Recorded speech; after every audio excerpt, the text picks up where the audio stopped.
Assalamualaikum warahmatullahi wabarakatuh. Di sini kami akan mempresentasikan tugas mata kuliah mikrobiologi dasar yaitu materi mikroorganisme bakteri oleh kelompok 2 dari kelas 1D. Baik, pertama-tama saya akan menjelaskan tentang mikroorganisme bakteri.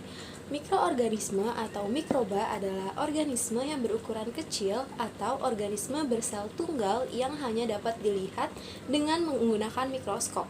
Kelompok mikroba antara lain adalah protozoa, virus, bakteri, alga, dan jamur. Lalu, bakteri. Bakteri merupakan salah satu jenis mikroorganisme yang tidak bisa dilihat oleh mata langsung. Bakteri merupakan organisme yang jumlahnya paling banyak dibandingkan makhluk hidup lain dan tersebar luas di dunia. Baik, kami akan mempresentasikan 5 jenis bakteri sesuai habitat mereka berasal, mulai dari bakteri yang ada di udara, tanah, air, maupun yang ada di tubuh manusia. Bakteri dalam udara. Bakteri dalam udara adalah mikroorganisme yang dapat ditemukan di atmosfer dan dapat berada di dalam ruangan. Bakteri sangat mungkin terbawa dalam udara. Mikroorganisme di udara bersifat sementara dan beragam. Keberadaan mikroorganisme di udara dipengaruhi oleh beberapa faktor, yaitu kelembapan udara, ukuran dan konsentrasi partikel debu, temperatur, aliran udara, serta jenis mikroorganisme. Bakteri pertama yang ada di udara adalah bakteri Haemophilus influenza. Bakteri Haemophilus influenza merupakan bakteri yang berbentuk batang dan termasuk ke bakteri gram negatif. Bakteri ini tidak membutuhkan oksigen untuk pertumbuhannya. Penyakit yang disebabkan oleh bakteri ini adalah diantaranya pneumonia, meningitis, dan artritis. Bakteri kedua adalah bakteri Mycobacterium tuberculosis. Bakteri Mycobacterium tuberculosis adalah bakteri yang berbentuk batang lurus atau sedikit melengkung, tidak berspora dan tidak berkapsul. Mereka memiliki ukuran lebar sekitar 0,3 sampai 0,6 mikrometer dan panjang sekitar 1 sampai 4 mikrometer. Mycobacterium tuberculosis adalah bakteri aerob obligat, artinya mereka memerlukan oksigen untuk pertumbuhan. Penyakit yang disebabkan oleh bakteri ini adalah TBC atau tuberkulosis. Selanjutnya, bakteri ketiga yaitu Streptococcus pneumoniae. Bakteri ini berbentuk bulat dan biasanya ditemukan berpasangan atau diplococcus. Mereka tidak dapat membentuk spora dan tidak motil atau tidak bisa bergerak. Ukuran diameter mereka antara 0,5 sampai 1,25 mikrometer. Bakteri ini adalah anaerob fakultatif, artinya mereka dapat tumbuh baik dalam kondisi aerob maupun anaerob. Penyakit yang disebabkan oleh bakteri ini adalah salah satunya pneumonia. Selanjutnya, bakteri keempat yaitu Streptococcus pyogenes. Streptococcus pyogenes termasuk bakteri gram positif. Bakteri ini berbentuk bundar dan tumbuh dalam rantai panjang. Bakteri ini tidak bisa bergerak. Bakteri ini juga berdiameter 0,6 sampai 1,0 mikrometer. Streptococcus pyogenes bersifat anaerob fakultatif. Salah satu penyakit yang disebabkan oleh bakteri Streptococcus pyogenes adalah faringitis atau radang tenggorokan. Selanjutnya, bakteri kelima adalah Clostridium botulinum. Clostridium botulinum adalah bakteri gram positif. Bakteri ini berbentuk batang. Clostridium botulinum tidak memerlukan oksigen untuk pertumbuhannya, artinya mereka bersifat anaerob. Bakteri ini merupakan bakteri pembentuk spora dan bersifat motil atau bisa bergerak. Bakteri ini memiliki kemampuan menghasilkan toksin botulinum yang merupakan neurotoksin. Penyakit yang disebabkan oleh bakteri ini adalah salah satunya botulisme. Selanjutnya yaitu bakteri yang ada pada tanah. Menurut Gunn, pada tahun 1980, bakteri merupakan organisme yang paling besar jumlahnya di dalam tanah, sehingga dalam 1 gram tanah dapat diketemukan kurang lebih 1 giga bakteri. Jenis-jenis bakteri yang diketemukan di dalam tanah pada umumnya yaitu bakteri yang berbentuk batang atau berbentuk sel basil. Bakteri yang ada pada tanah yaitu ada bakteri Bacillus. Bakteri Bacillus ini berbentuk sel basil berukuran 0,5 sampai 2,5 kali 1,2 sampai 10 mikrometer. Merupakan bakteri gram positif dan ia juga memiliki motilitas yang baik dikarenakan ia memiliki flagela. Berdasarkan kebutuhan oksigen Bacillus, dapat digolongkan ke dalam kelompok aerob atau anaerob fakultatif, yang dimana ia masih dapat hidup dan tumbuh walaupun dengan sedikit oksigen. Kemampuan bakteri Bacillus dalam membentuk endospora sangat menguntungkan baginya karena kondisi tanah dapat berubah-ubah. Bakteri Bacillus ini juga dapat menyebabkan penyakit yang mengganggu sistem imun seperti gastroenteritis akut dan meningitis, yaitu peradangan pada selaput pembungkus otak dan sumsum tulang. Selanjutnya ada bakteri Acetobacter. Bakteri Acetobacter ini berbentuk sel basil berukuran 0,6 sampai 0,8 kali 1 sampai 4 mikrometer. Bakteri Acetobacter ini secara umum memiliki kemampuan bergerak atau bermotilitas. Bakteri Acetobacter ini termasuk ke dalam bakteri gram negatif dan aerob obligat, yaitu bakteri yang sangat membutuhkan oksigen dalam pertumbuhannya. Suhu optimal pertumbuhan Acetobacter adalah 25 derajat Celcius sampai 30 derajat Celcius, dan pH optimal pertumbuhan bakteri Acetobacter adalah 5,4 sampai 6,3. Menurut Marista, pada tahun 2013, bakteri Acetobacter secara alami dapat dijumpai pada jenis tanah alluvial serta memiliki kemampuan dalam mendegradasi fosfat. Selanjutnya itu bakteri Zoglia. Bakteri Zoglia ini berbentuk sel basil dengan ukuran 1 sampai 1,3 kali 2,1 sampai 3,6 mikrometer. Bakteri Zoglia ini termasuk bakteri gram negatif. Ia dapat melakukan motilitas karena memiliki flagella dan termasuk bakteri aerob.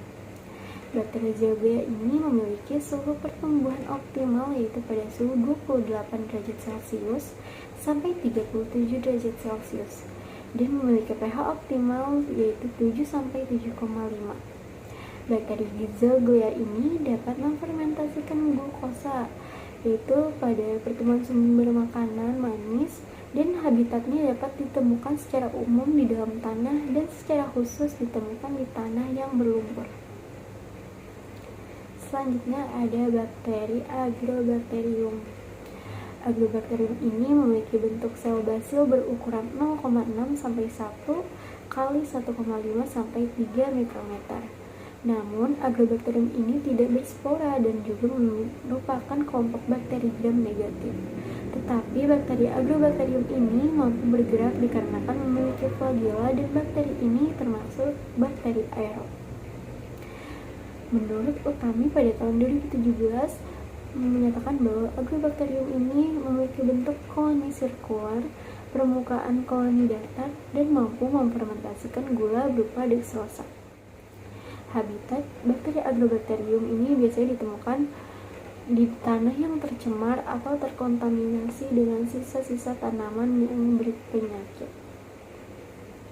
Selanjutnya yang terakhir ada bakteri yang namanya bakteri alkaligenes. Bakteri alkaligenes ini selnya berbentuk basil dan ada yang berbentuk kokos juga. Dan bakteri ini berukuran 0,5 sampai 1 kali 0,5 sampai 2,6 mikrometer. Bakteri alkaligenes ini termasuk ke dalam bakteri gram negatif, namun ia mampu bermotilitas yang baik karena ia memiliki 1 sampai 12 flagella. Suhu optimum pertumbuhan bakteri alkaligenes ini adalah 20 derajat Celcius sampai 37 derajat Celcius dan merupakan bakteri aerob. Bakteri alkaligenes ini termasuk kelompok bakteri autokton, yaitu bakteri asli, yaitu bakteri dalam alkaligenes ini mengalami kalah persaingan dengan kelompok bakteri zimogen atau bakteri pendatang karena dalam memperebutkan sumber nutrisi yang menunjang pertumbuhannya, sehingga ia mengalami penyusutan kepadatan pada koloninya. Perebutan nutrisi ini antar mikroorganisme dapat mempengaruhi eksistensi ditemukannya dalam suatu wilayah atau habitat. Jika suatu mikroorganisme kalah persaingan dalam perebutan nutrisi, maka mikroorganisme tersebut tidak dapat melakukan metabolisme sehingga pertumbuhan menjadi terhambat. Baik, kita lanjut ke pembahasan selanjutnya, itu kita akan membahas tentang bakteri dalam air. Dan banyak bakteri yang menjadikan media air sebagai tempat tinggal, dan dapat disimpulkan jika bakteri yang dalam air ini menjadikan air itu sebagai media tempat tinggal mereka.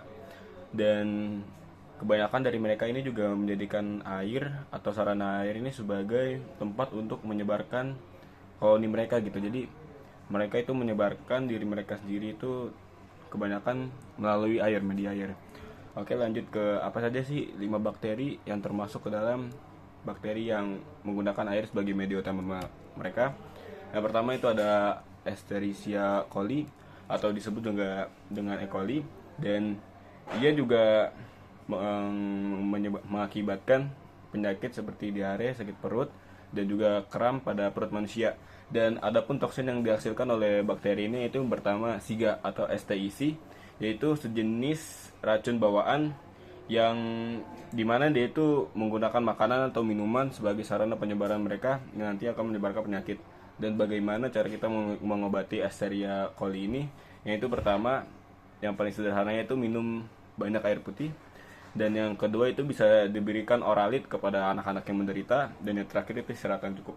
Oke, selanjutnya kita akan membahas yaitu Salmonella, yaitu bakteri yang menyebabkan penyakit salmonellosis.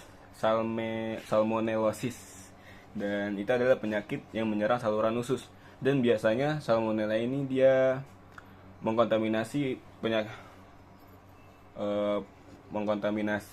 penderitanya itu lewat makanan, dan biasanya gejala itu akan muncul setelah 4 sampai 7 hari baru gejala akan muncul kepada penderita Salmonella ini.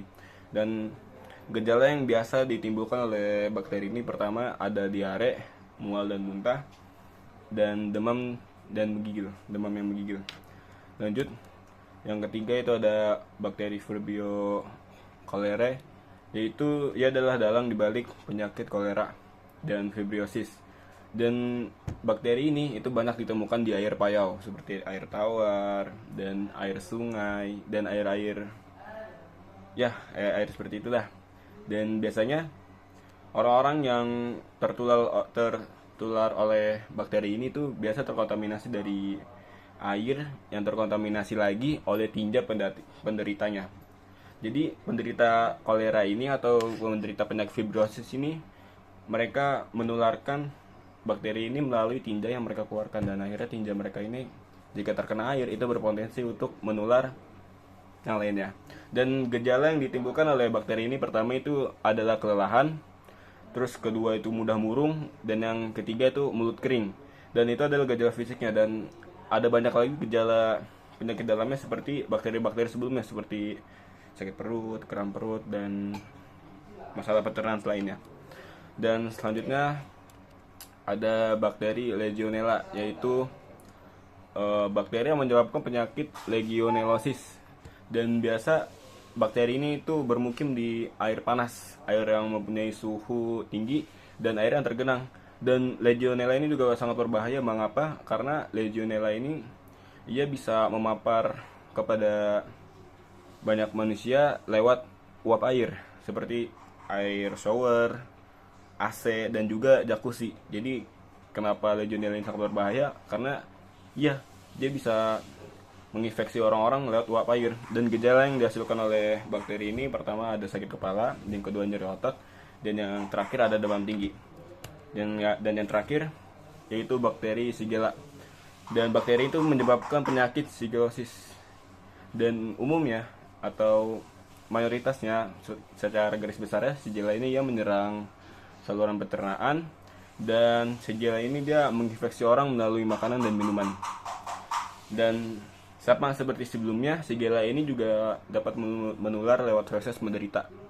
Dan apabila feses penderita ini ya terkena air, dan air pula ini yang dapat berpotensi untuk menular kepada manusia lainnya. Dan gejala yang ditimbulkan oleh bakteri ini yang pertama ada kram perut, mules perut, dan yang terakhir demam tinggi. Sekian, itu adalah 5 bakteri yang menjadikan air sebagai basis tempat tinggal mereka. Terima kasih. Baik, selanjutnya adalah bakteri yang ada dalam tubuh manusia. Bakteri dikenal sebagai agen penyebab penyakit. Bakteri juga mempunyai manfaat yang besar bagi kehidupan manusia seperti pemanfaatan bakteri dalam pembuatan yogurt dan antibiotik. Di dalam tubuh manusia, bakteri memberikan manfaat yang banyak antara lain sebagai pertahanan melawan infeksi, berperan dalam sistem imun, sumber nutrien, dan menstimulasi pergantian epitel. Bakteri yang hidup pada tubuh manusia disebut mikroba flora normal. Walaupun mikroba flora normal penghuni alami tubuh, tetapi ada kalanya bakteri dapat bersifat patogen pada inangnya. Jenis-jenis bakteri yang ada di dalam tubuh manusia yang pertama itu ada Propionibacterium acnes. Propionibacterium acnes merupakan bakteri gram positif yang dapat tumbuh secara anaeroflokatif atau tanpa oksigen dengan pertumbuhannya yang cenderung lambat. Propionibacterium acnes berbentuk batang atau basil dengan ujung melengkung. Bakteri ini memiliki lebar 0,8 sampai 0,8 nanometer dan tingginya memiliki 3 sampai 4 nanometer. Propionibacterium acnes biasanya ditemukan di folikel sabeka kulit, tapi juga dapat hidup di saluran pernafasan bagian atas, usus besar, paru-paru, konjungtiva, dan utera. Propionibacterium acnes dapat berperan sebagai patogen dalam menyebabkan jerawat melalui proses inflamasi dan peradangan yang dihasilkannya. Bakteri ini menghasilkan lipase yang memecah asam lemak bakteri dari lipid kulit sehingga dapat menimbulkan radang jaringan dan jerawat. Jenis bakteri yang kedua itu adalah Staphylococcus capitis. Bakteri Staphylococcus capitis adalah salah satu jenis bakteri gram positif yang tidak motil dan tidak membentuk spora. Bakteri ini ditemukan pada kulit kepala, leher, wajah, skortum, dan telinga manusia. Staphylococcus capitis dapat menimbulkan resiko penyakit endokarditis pada kutub jantung manusia. Meskipun tidak banyak informasi tentang infeksi langsung yang disebabkan oleh Staphylococcus capitis, bakteri ini tetap berpotensi sebagai patogen. Dalam beberapa penelitian, Staphylococcus capitis sering digunakan sebagai subjek uji daya hambat bakteri patogen lainnya, seperti Bacillus cereus dan Panthoa dispersa, menggunakan metode bioteknologi fermentasi kombucha. Bakteri yang ketiga adalah Staphylococcus aureus. Staphylococcus aureus merupakan bakteri aerob yang bersifat gram positif, berbentuk bulat dengan diameter 0,7 sampai dengan 1,2 mikrometer, berkelompok tidak teratur seperti buah anggur, tidak membentuk spora, dan tidak bergerak. Staphylococcus aureus adalah penyebab utama infeksi bernanah pada manusia yang terdapat di rongga hidung dan kulit sebagian besar populasi manusia. Jalur masuknya Staphylococcus aureus ke tubuh melalui folikel rambut, tusukan jarum, atau melalui saluran pernapasan. Staphylococcus aureus merupakan patogen utama pada manusia yang hampir setiap orang pernah mengalami infeksi Staphylococcus aureus yang bervariasi dalam beratnya, mulai dari keracunan makanan hingga infeksi kulit ringan sampai berat yang mengancam jiwa. Penderita penyakit infeksi yang disebabkan oleh Staphylococcus aureus umumnya diberi terapi berupa antibiotik seperti clozacillin, dicloxacillin, dan erythromycin. Bakteri yang keempat adalah Lactobacillus acidophilus. Lactobacillus acidophilus merupakan bakteri gram positif, tidak bergerak, tidak membentuk spora, berbentuk batang, dapat menghasilkan senyawa antibakteri yaitu bakteriosin, dan menghasilkan produk utamanya asam laktat dari fermentasi karbohidrat. Lactobacillus acidophilus tumbuh optimal dari 37 sampai 42 derajat Celcius dan dapat berkembang pada suhu setinggi 45 derajat Celcius. Lactobacillus acidophilus dapat tumbuh baik dengan oksigen ataupun tanpa oksigen. Lactobacillus acidophilus juga merupakan bagian dari mikrobiota alami manusia dan banyak ditemukan di gastrointestinal manusia, hewan, saluran pencernaan, rongga mulut, vagina, dan berbagai makanan fermentasi.